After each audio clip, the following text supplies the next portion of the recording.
The sterile kitchen counter hosts a regiment of pill bottles, silent sentinels marking the start of another day. The clock's cold face flashes 8 a.m., a stark reminder of time marching relentlessly forward. With mechanical precision, Helen swallows 2 capsules, the water doing little to wash away the bitterness. Alex observes her ritual, his eyes betraying a flicker of resentment that dances like a phantom in the morning light. His gaze is piercing, filled with unspoken words and simmering discontent. Confession doesn't always sound like guilt, Alex says, his voice a low, unsettling murmur. Sometimes it sounds like relief, a whirlwind of cleaning supplies. As Helen wages war on dust and disorder, her every move a testament to precision, Alex stands corrected, his posture straightened, his words refined under Helen's unrelenting gaze. A stark daily schedule, a rigid grid of time, dictates life from the refrigerator door. Unpaid bills are piling up on Alex's desk, a paper avalanche of financial despair. Rejection letters form a bleak mosaic, each one a nail in the coffin of Alex's aspirations. I raised you better. Helen's voice cuts through the chaos, a sharp judgment hanging in the air. In the dimly lit kitchen, shadows dance ominously as Alex deliberately refills Helen's prescription. His hand trembles above the bottle, a silent battle raging within him. With a furtive glance, he swaps the pills. The rattling of capsules echoes like a sinister secret. Not poison, just a shift. Alex murmurs, his words a chilling promise in the quiet kitchen. Sunlight floods the kitchen, illuminating dust motes dancing in the air as Helen stands at the counter, a silhouette against the bright morning. Mid-sentence, she pauses, a furrow deepening between her brows, an unspoken question hanging in the air. Confusion flickers in her eyes as she pats her pockets, searching for something just out of reach. She looks around, her gaze darting from object to object, a growing unease apparent in her movements. Unaware, she repeats her question, the words echoing slightly in the otherwise silent kitchen. In the doorway, Alex watches Helen, a faint, almost imperceptible smile playing on his lips, hinting at a hidden understanding. Smoke fills the kitchen as Helen struggles, the smell of burnt toast hanging heavy in the air. A missed call flashes on her phone, a hair appointment forgotten, her face etched with growing frustration. Alex enters, a beacon of calm amidst the chaos, his presence immediately soothing. He quietly removes the charred toast, opens the windows to clear the smoke, and guides Helen gently toward the car. Later, Alex meticulously prepares a simple meal, his movements precise and caring. Seated at the table, amidst bills and responsibilities, he mutters softly, "That's what I wanted, wasn't it? For her to need me?" Soft lighting bathes the restaurant, where Alex and Helen dine with neighbors. An air of practiced familiarity surrounds them. Helen begins a well-worn story, her voice animated, as Alex subtly guides her, their interaction, a dance of habit. As Helen excuses herself, worried glances pass between the neighbors, a silent acknowledgement of unspoken concerns. Alex watches Helen depart, a faint, enigmatic smile gracing his lips as he seems to relish the unfolding moment. The doctor's office is sterile and white, a canvas for the unfolding drama. Helen struggles with memory prompts, her face etched with confusion and growing anxiety. The GP's expression is serious, a subtle indication of the gravity of Helen's condition as she orders further tests. Alex stands silently by Helen's side, an undercurrent of unease visible in his darting eyes. His nervousness is palpable, betraying a secret he seems desperate to conceal. The clinical setting amplifies the emotional tension, as unspoken fears hang heavy in the air. The warm glow of lamplight bathes Alex's apartment, shadows dancing softly on the walls as a phone rings insistently on the coffee table. Alex answers, their weary expression betraying a long day, the ringing ceasing abruptly in their hand. Emily's voice crackles through the line, laced with worry. "Alex, it's me. I'm worried about Mom." Alex's brow furrows with concern. "What's wrong?" Emily's anxious tone fills the room. "She's been acting really strange lately. Distant, forgetful. It's not like her. In the dimly lit living room, shadows dance ominously as Helen fixes Alex with an intense, glassy-eyed stare. The air crackles with unspoken tension, a palpable weight pressing down as Alex shifts uncomfortably under her piercing gaze. Helen's voice cuts through the silence, accusing and fragile. "You're not my child. You're someone else." Her voice trembles as a haunting question hangs in the air. "Elizabeth?" Alex remains silent, the gravity of his actions crashing down upon him, bathed in the moon's ethereal glow. Alex jolts awake, his eyes snapping open in the still of the night. The digital clock glares 2:0 amperes. M. Each digit a stark reminder of the unsettling silence. Helen is a ghostly figure in the center of the room, her movements mechanical as she rearranges furniture with an eerie calm.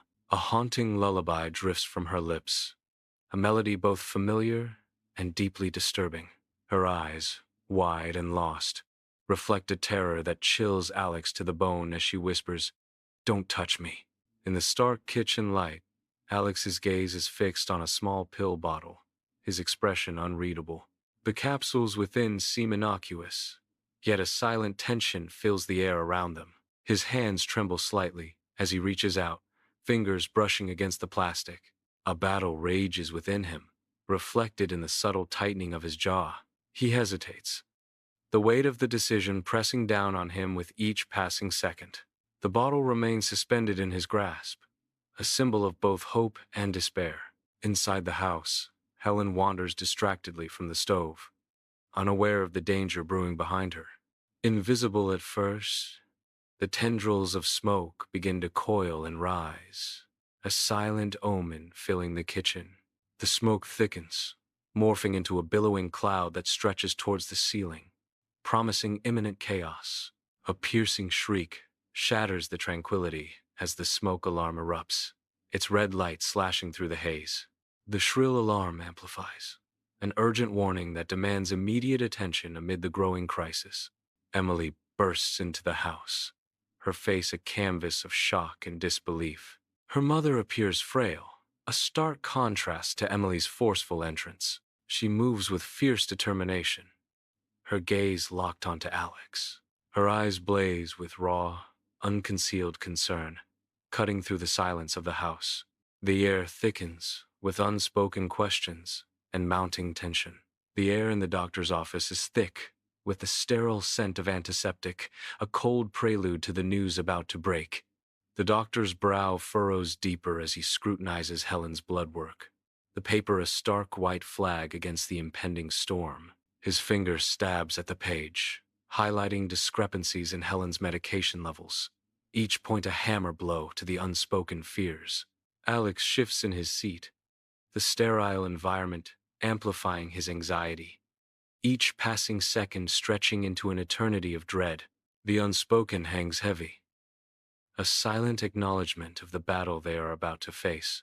Sunlight floods the living room, each mote of dust a tiny spotlight on Emily, who stands as if turned to stone, a handful of mismatched pill bottles shaking in her grip. Alex enters, his expression darkening as he sees the array of medications in Emily's hand, the silence growing heavy with unspoken truths. Emily's voice trembles, laced with fear and anger. "What are these, Alex? Why are there so many different prescriptions?" Accusations fly as Alex tries to deflect, but Emily stands firm, demanding honesty. "Meddling? I'm your wife. I deserve to know what's happening to you." In the hallway, I stand frozen, blank-eyed, as the argument unfolds like a storm.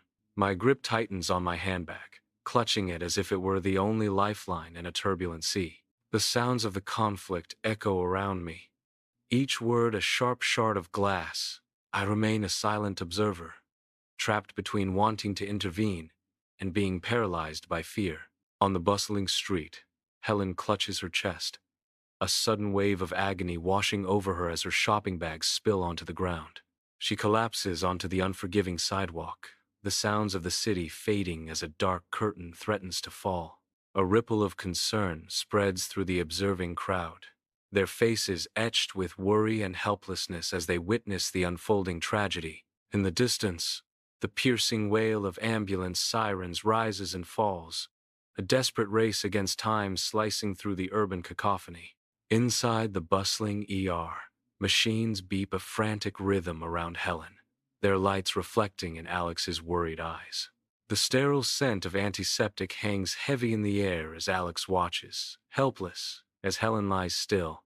A doctor's grave expression deepens the shadows in the room, his words cutting through the mechanical hum. "Her labs don't match her prescription," the doctor announces, the revelation hanging ominously in the tense atmosphere. Alex's jaw tightens, a storm of fear and determination brewing within as he looks at Helen. The sterile scent of antiseptic fills the quiet hospital room as Helen lies pale against the white sheets, her eyes locked on Alex. Alex stands frozen beside her bed, the weight of unspoken regrets pressing down on him. Her voice, barely a whisper, cuts through the heavy silence. "Don't leave me." His heart lurches at her plea, the full impact of his choices crashing over him like a tidal wave. In the stark, sterile environment, their intertwined fates hang precariously in the balance. Sunlight floods the sterile hospital room, highlighting the cold, clinical atmosphere. Alex sits opposite the doctor, his face a canvas of guilt and remorse. He shifts uncomfortably, his gaze darting around the room, unable to meet the doctor's eyes. A confession hangs heavy in the air, unspoken yet palpable. In a low, tormented whisper, Alex admits, "I swapped the pills. I rewrote her mind." In the sterile confines of the hospital room, Alex stands at the foot of Helen's bed, his figure tense with suppressed emotion. Emily sits beside Helen, her hand clasped tightly in Helen's, a silent vigil of love and concern. Alex draws a deep breath, the air heavy with unspoken truths as he steels himself for a difficult confession. His gaze shifts from Emily to Helen, a storm of guilt and revelation brewing in his eyes. The weighty words hang in the air as Alex begins, "I have to tell you both the truth," while Helen blinks slowly, her expression unreadable. Bathed in the gentle light of a new day, Alex sits beside Helen's bed, a letter shaking in his trembling hands. His voice, thick with sorrow, fills the room as he reads aloud. Alex reads a letter confessing his actions. Helen's gaze is lost, fixed on the world beyond the window, her expression unreadable. A faint, ethereal hum escapes her lips, the melody of a lullaby barely audible. Helen stares out the window, humming the lullaby, oblivious to his words.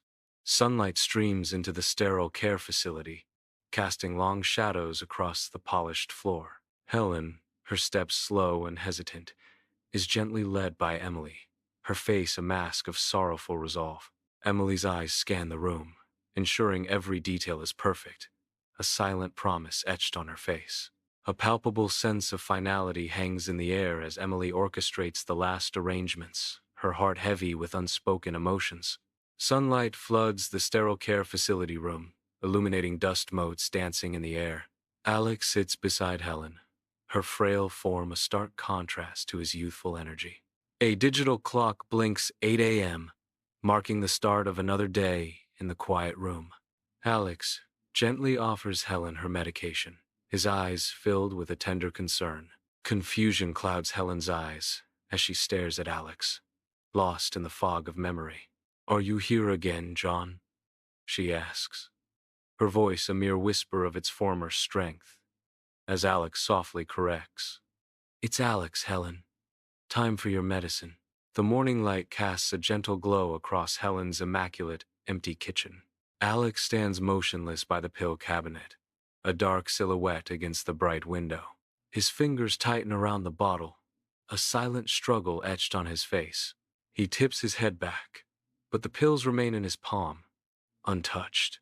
The silence of the kitchen is broken only by the relentless tick of the clock, each second a heavy weight. His voice cracks as he whispers into the void, "Truth doesn't set you free. It chains you tighter."